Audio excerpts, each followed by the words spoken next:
नमस्ते जी। आज का ये वीडियो सबसे खास होने वाला है।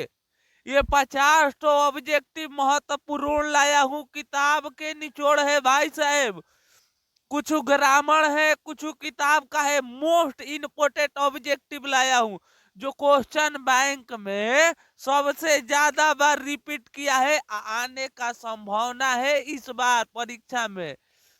यदि इस वीडियो के आप पूरा अंत तक देख लेते हैं तो मैं आपको गारंटी देता हूं आपका 20 से 30 अंक खाली इस वीडियो से ही आ जाएगा, क्योंकि ये हर साल क्वेश्चन पेपर में पूछता ही पूछता है। तो चलिए आइए करते हैं शुरुआत। उससे पहले क्या करना है, यदि चैनल पर नए हैं तो अवश्य हमारे चैनल को सब्सक्राइब कर ले। भाई साहब ये 50 ऑब्जेक्टिव का मैं कह रहा हूँ, एगो कॉपी पर लिख लीजिए। आज जिस दिन परीक्षा देकर आइएगा पेपर और इस क्वेश्चन में से अवश्य मिलाइएगा।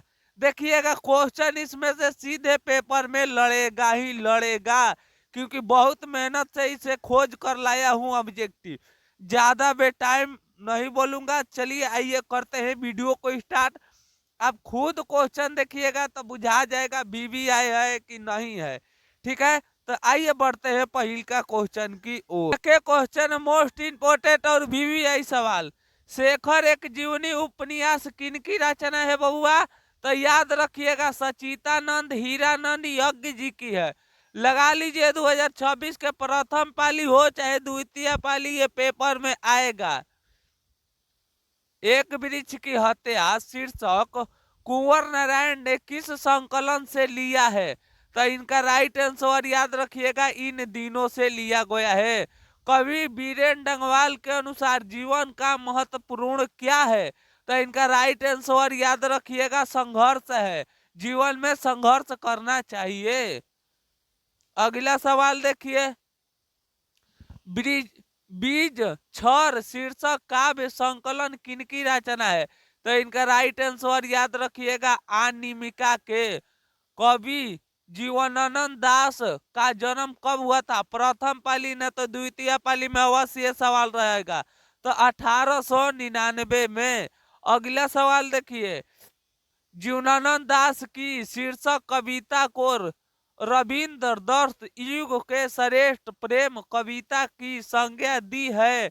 आखिर किसकी संज्ञा दिया है? तो याद रखिएगा वनलता सेना के। अगला बाबू सवाल 2026 के सीधे पेपर में ये सवाल पूछेगा, इसे याद रखिएगा। रेनर मरील का रेलके का जन्म कहाँ हुआ था? सबसे मोस्ट इम्पोर्टेंट वीवीआई सवाल 2026 के लिए। तो इनका राइट आंसर याद रखिएगा ऑस्ट्रेलिया में हुआ था। लगा लीजिए प्रथम पाली हो चाहे द्वितीय पाली, दोनों में से एक पाली में रहेगा ही रहेगा। मेरे बिना तुम प्रभु शीर्षक कविता भाव किस भाव की है? तो याद रखिएगा मेरे बिना तुम प्रभु ये भक्ति का भाव दिखा रहा है। प्रेम घन किस युग के महत्वपूर्ण कवि थे? तो याद रखिएगा बबुआ प्रेम घन भारतेंदु युग के कवि थे। 2026 के लिए मोस्ट इंपोर्टेंट। कवि दिनकर किसके लिए सिंहासन खाली करो के बात कर रही है?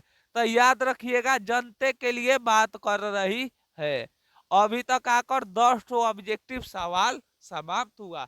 10 में आपका कितना याद था अभी हमें कमेंट में अभी नहीं करना है, पूरा वीडियो देख लेना है, तब कमेंट में बताना है 50 ऑब्जेक्टिव में आप कितना सही किए। 10 ऑब्जेक्टिव तो समाप्त कर दिए। यदि आपको याद नहीं है तो बाबू इस ऑब्जेक्टिव को रट जाइए आज ही। वीडियो को एक बार, दो बार, तीन बार देख देख कर याद करिएगा। ठीक है, तो आइए बढ़ते हैं 11 नंबर क्वेश्चन की ओर। यदि वीडियो अच्छा लग रहा है बाबू तो आप जानते ही हैं क्या करना है, सब्सक्राइब अवश्य कर दे। कवि कवि सुमित्रानंद पंत के अनुसार भारत माता की कितने संतान दरिद्रता और अभाव से संग्रहित है? मतलब भूखे और अभाव से संग्रहित है, कितना संतान है? तो इनका राइट आंसर याद रखिएगा 30 करोड़। अयोध्या के राजा दशरथ अयोध्या के राजा दशरथ के 4 पुत्र, कौन पद बंद है? तो इनका राइट आंसर याद रखिएगा, ये कौन बंद है? तो संज्ञा प्रबंध है। अगला, समूह शब्द का पर्यायी वच शब्द निम्न में कौन है? तो समूह का मिरिच, रमणी, संग, जातु, रूप। तो याद रखिएगा समूह शब्द का इनमें से कौन है? तो इनका राइट आंसर याद रखिएगा संग। संग कैसे बनता है बबुआ? तो समूह से बनता है। अगला, रक्षा शब्द का विलोम शब्द का होगा? तो याद रखिएगा बाबू, विलोम शब्द पूछेगा पेपर में, इसे ध्यान से देखिएगा। पेपर में आएगा विलोम शब्द, भले रक्षा ना रहेगा, दोसर रहेगा। तो देखिए, मान लीजिए कुत्ता के उल्टा का होगा? कुतिया। तो इसी तरह विलोम शब्द बताना है, तो रक्षा के विलोम शब्द का होगा? तो इनका राइट आंसर याद रखिएगा भक्षक। याचना करने वाला के लिए एक पद है, कौन सा पद है बबुआ? तो इनका राइट आंसर याद रखिएगा याचक। अगला देखिए, मोस्ट वीवीआई सवाल, बड़ा मजेदार क्वेश्चन है भाई साहेब। कुत्ते का मौत मरना मुहावरा का अर्थ क्या है? लोग कहते हैं नहीं, बड़ी कुत्ता के मार मारे हैं, इसका काम ऐसा होता है। तो याद रखिएगा, कुत्ते के मौत मारना मतलब बुरी तरह से मारना। दीन, दीना, दू, दिन, कौन सा मास है? तो याद रखिएगा, इनका राइट आंसर हो जाएगा अभिभाव। सबसे बबुआ मोस्ट इंपोर्टेंट याद रखिएगा। मैं कह रहा हूं क, च, ट, प, तो क ख ग घ के पूरा अक्षर क ख ग घ जब पढ़िएगा तो कंठ से आवाज निकाल, च छ ज तालू से, और ट ठ ड पढ़िएगा ट ठ ड ढ। जब ट ठ ड ढ आप पढ़ रहे हैं तो ये आवाज किससे निकल रहा है? तो आप कहिएगा ये मृदा से निकल रहा है, इसीलिए इनका राइट आंसर का हो जाएगा सी। तो यहाँ पर आकर हम लोग का 18 ठो ऑब्जेक्टिव का हो गया, समाप्त हो गया। आइए बढ़ते हैं 19 नंबर क्वेश्चन की ओर। हाँ तो बबुआ 19 नंबर क्वेश्चन देखिए, समधि विच्छेद पेपर में आएगा ही आएगा, इसे ध्यान रखिएगा। पंचम शब्द का समधि विच्छेद का होगा? तो इनका याद रखिएगा, पंचम शब्द के हो जाएगा पम प्लस चम। निम्न में कौन शुद्ध शब्द है? तो याद रखिएगा, क्या बताना है? शुद्ध शब्द। तो महत्वाकांक्षा इनमें से शुद्ध शब्द है। उपकार शब्द में कौन सा लिंग है? तो याद रखिएगा बबुआ, उपकार शब्द में ये हो जाएगा पुल्लिंग है। लोगों ने चोर का मारा किस कारक का उदाहरण है? तो ये लोगों ने चोर का मारा, ये याद रखिएगा कर्म कारक का उदाहरण है। अगला देखिए, लेखक का स्त्री लिंग रूप का होगा? तो याद रखिएगा लेखिका, लेखिका होगा। बहुत दूध किस विशेषण का उदाहरण है? बाबू बहुत दूध ये किस विशेषण का उदाहरण है? तो इनका राइट आंसर याद रखिएगा परिमाण बोधक। वह आया था किस काल का उदाहरण है? वह आया था, ये भूत का लग रहा है, वह आया था, तो ये किस काल के है? तो याद रखिएगा ये भूत काल की है। अगला, व्युत्पन्न की दृष्टि से शब्द कितने भेद होते हैं? तो याद रखिएगा बाबू, शब्द कितने भेद के होते हैं? 4 प्रकार के। वियोग शब्द में उपसर्ग कौन है?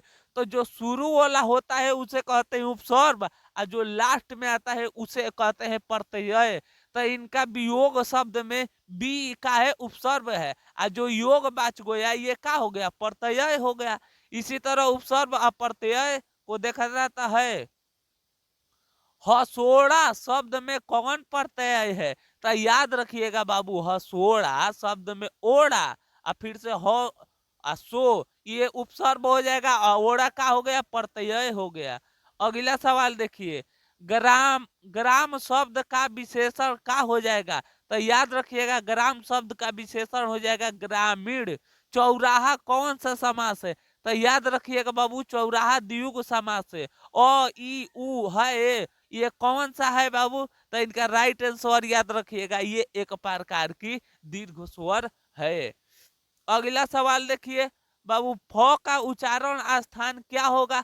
तो जब प फ ब प फ ब भ बोलिएगा, ये ओठ सट रहा है, तो इसीलिए इनका ओठ हो जाएगा।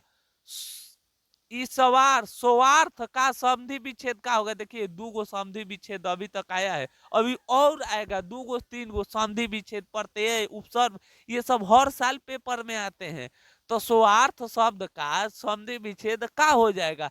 तो इनका राइट आंसर जानते हैं, स्व प्लस अर्थ हो जाएगा। निम्न में कौन शुद्ध शब्द है? देखिए शुद्ध शब्द भी 2 गया गया, तो शुद्ध और अशुद्ध शब्द चुनने सीख जाइएगा बाबू। इनमें कौन शुद्ध शब्द है? तो स्वर, स्वर। अगला पिजाड़ शब्द है, पिजाड़ शब्द कौन है बाबू? पिजाड़, पिजाड़ शब्द कौन है? तो याद रखिएगा तदभ। तनियम का स्त्रीलिंग रूप का होगा? तो याद रखिएगा बाबू तनियम का स्त्रीलिंग रूप जब पेपर में आएगा तो तनया हो जाएगा। अकाल शब्द कौन लिंग है? अकाल, जब अकाल है ये कौन सा लिंग आपको लग रहा है? तो आप कहिएगा भाई साहब अकाल एक प्रकार का पुल्लिंग है। को के लिए कौन सा कारक चिन्ह है? तो इनका राइट आंसर याद रखिएगा को के लिए ये संप्रदायक है। अगला सवाल वीवीआई सवाल, इसे रट जाइएगा। शिकारियों ने बाघ कर मार कर किसका कारण का उदाहरण है? शिकारियों ने बाघ कर मारा, किस कारक का उदाहरण है? तो इनका ये राइट आंसर इनका याद रखिएगा कौन सा है? कर्म कारक। उस घर के कौन, उस घर के कोने में बैठा हुआ आदमी जासूस है, ये किस पद पदबंध का उदाहरण है? तो याद रखिएगा बाबू ये जब ऐसा कुल सवाल आता है तो ये विशेषण पदबंध है।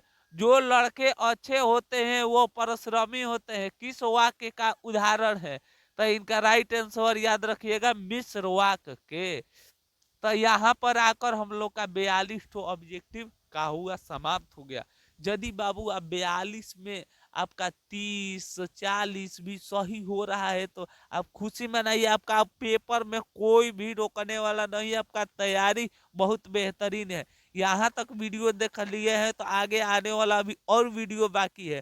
तो चलिए अभी और 8 ठो बाकी है, उसे भी देख लेते हैं। आइए बढ़ते हैं 43 नंबर क्वेश्चन की ओर। 43 नंबर क्वेश्चन देखिए, आंखों चारा होना मुहावरा का अर्थ क्या है? आंखों, आंख चार होना मुहावरा का अर्थ क्या होता है बाबू?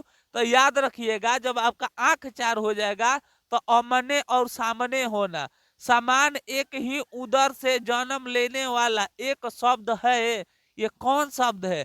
तो इनका राइट आंसर याद रखिएगा ये शब्द है सहोदर। वीर शब्द का विलोम शब्द का होगा? ये देखिए 2 गो सवाल पूछ दिया, तो याद रखिएगा वीर शब्द का विलोम शब्द होता है कायर। घर वाले के रहते एक अच्छी साड़ी नसीब नहीं हुई, ऐसा किसने कह दिया था? तो याद रखिएगा मंगमा ने कही थी।